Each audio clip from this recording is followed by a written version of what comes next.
Good morning सगळ्यांना. दिवसभर आपण सोलापूर शहरात होतात. विविध ठिकाणी नगरसेवकांच्या भेटी देखील आपण घेतलेल्या आहेत. कुठल्या कुठल्या पक्षाच्या नगरसेवकांच्या भेटी घेतलेल्या आहेत काय सांग? हे सगळ्याच पक्षाच्या नगरसेवकांच्या भेटी घेतलेल्या. जसं मी पहिल्या दिवशी तुम्हाला सांगितलं, ही अदृश्य शक्ती आहे त्या सगळ्यांना भेटलोय मी. पहिल्या दिवशी आपण म्हणतात की 16 मतापासून मी सुरुवात करतोय, त्याला पालकमंत्र्यांनी उत्तर दिलं की ते 500 पासून सुरू करतात. त्याचा अर्थ 500 मत त्यांच्या बरोबर आहेत आता, असं त्यांचं म्हणणं आहे. काय उत्तर असतं? त्यांचा आकडा त्यांनी ठरवावा. कधी 600 म्हणतायत, कधी 500 म्हणतायत. त्यांचा संभ्रम त्यांनाच विचारा. खरं तर या सगळ्या प्रचाराची रणधुमाळी भाजप करताना आपल्याला पाहायला मिळते. मध्ये सभा देखील त्यांच्या झाल्या पंढरपूर. राम सातपुते असतील, पालकमंत्री असतील, सातत्यानं आपल्यावर टीका करतायत. पालकमंत्र्यांचं असं म्हणणं आहे की सपलेलं कुटुंब होतं आणि त्याला देवेंद्र फडणवीसांनी उभं केलं आणि ज्या कुटुंबाला उभं केलं ते आज बेईमानी करतायत.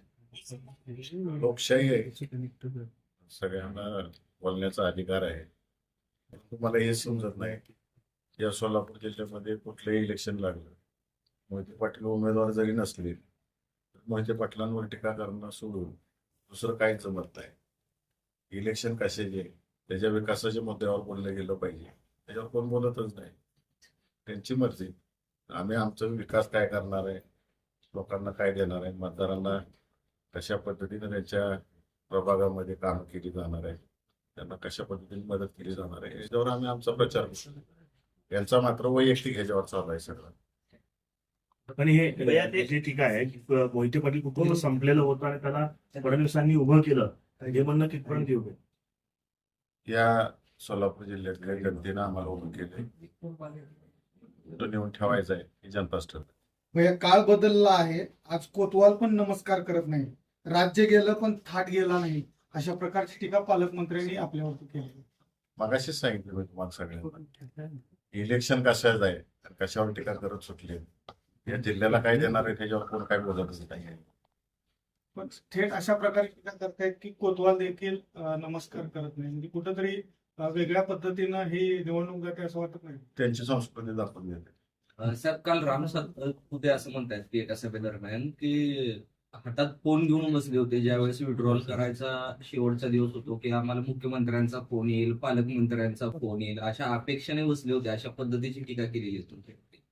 तुम्ही पत्रकारांनी सगळीकडं प्रसारण दाखवलेलं आहे. आमच्या विरोधी पक्षातल्या नेते मंडळींचे संभाषण दाखवलेले. तुम्हीच क्रॉस व्हेरीफाय करा पालकमंत्र्यांचं स्टेटमेंट काय आणि जो कोण नाव घेतलं तुम्ही त्या व्यक्तीचं त्याचं स्टेटमेंट काय आहे. दोघांची विरोध दिशेची स्टेटमेंट आहे. जयकुमार गोरे असं देखील म्हणाले की देवेंद्र फडणवीसांना ज्या कुटुंबाने दगा दिला त्यांना आम्ही धडा शिकवू, अशा पद्धतीचा पुढे माझ्या पक्षाचा प्रचार करतोय. माझ्या मतदारांना माझ्या जिल्ह्यात काय विकास येणार आहे हे सांगतोय.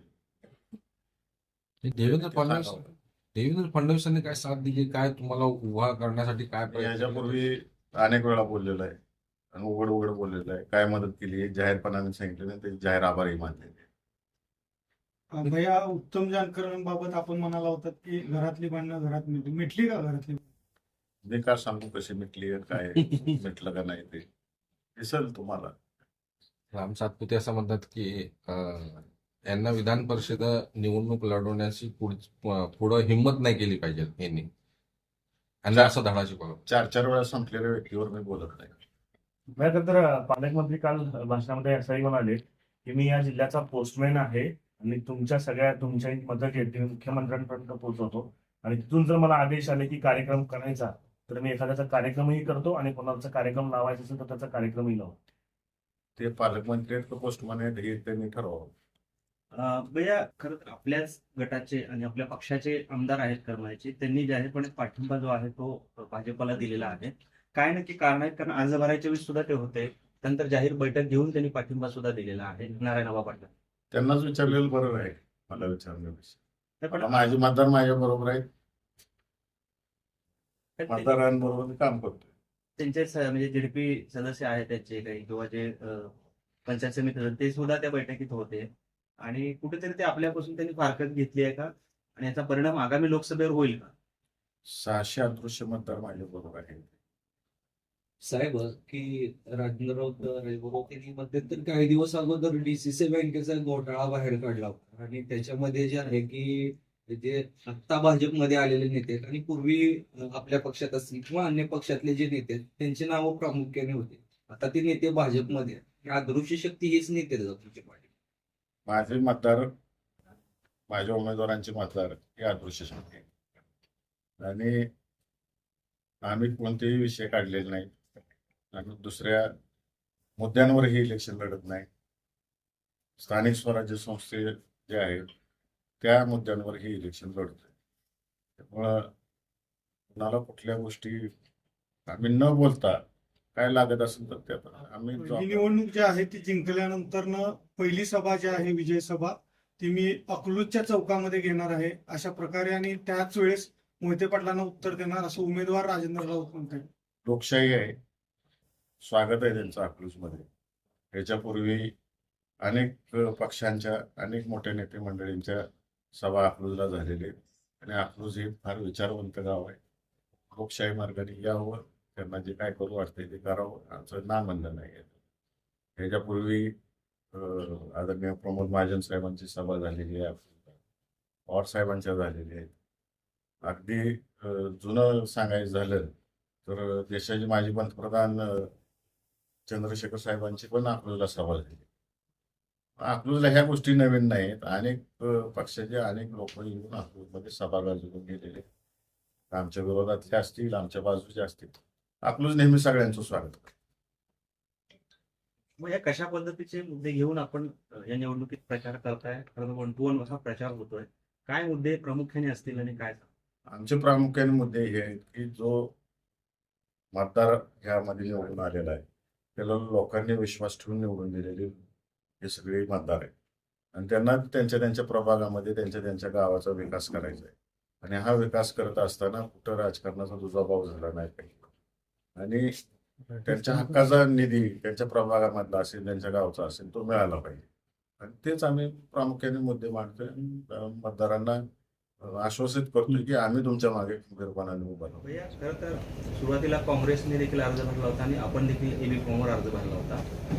त्यामध्ये भाजप कुठेतरी स्ट्रॅटेजिकली चुकली का? कारण काँग्रेसचा अर्ज बाद झाला आणि आता त्यांच्या दयाची हड्डी बनले राष्ट्रवादी, असं कुठे चित्र आहे का? कारण तुलनेनं काँग्रेस त्यांना सोपी होती. मात्र आता राष्ट्रवादी जे आहे ते ग्रामीण भागात जास्त संख्याबळ असलेलं आहे आणि ग्रासरूटला आहे. त्यामुळे भाजपला अडचणीचं ठरतंय का आता हे? त्यांनाच विचारायला लागलं अडचणीच ठरतंय का काय. कारण का एवढं पाशवी बहुमत आहे असं सांगतात ते, एवढं घाबरून का पळायला लागली? स्वतःच्या मतदारांवर विश्वास नाही असं दिसतंय.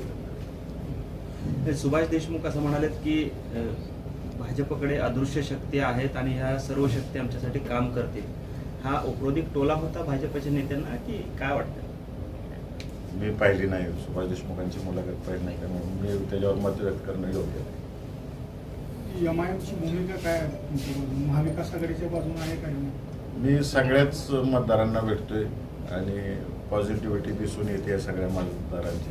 आपली व्यथा बडबडून मांडतायत माझ्यासमोर, त्यामुळं चांगला प्रतिसाद आहे. सत्ताधारी पक्षातले पण नगरसेवक म्हणतात उत्स्फूर्त त्या भेटी झाली? भरपूर भेटी झाल्या आणि आजही घेणार आहे. या कुठेतरी एमआयएम पक्षाला तुम्हाला पाठिंबा मिळेल असं तुम्ही सांगितलं होतं, त्यासाठी त्यांची बैठक केली. बैठक काय तुमच्याशी बोलली? सगळ्यांबरोबर आमच्या सकारात्मक बैठकी चालू आहेत. सर्व पक्षातल्या नगरसेवकांबरोबर सकारात्मक बैठक होते आणि उत्स्फूर्त प्रतिसाद मिळतो.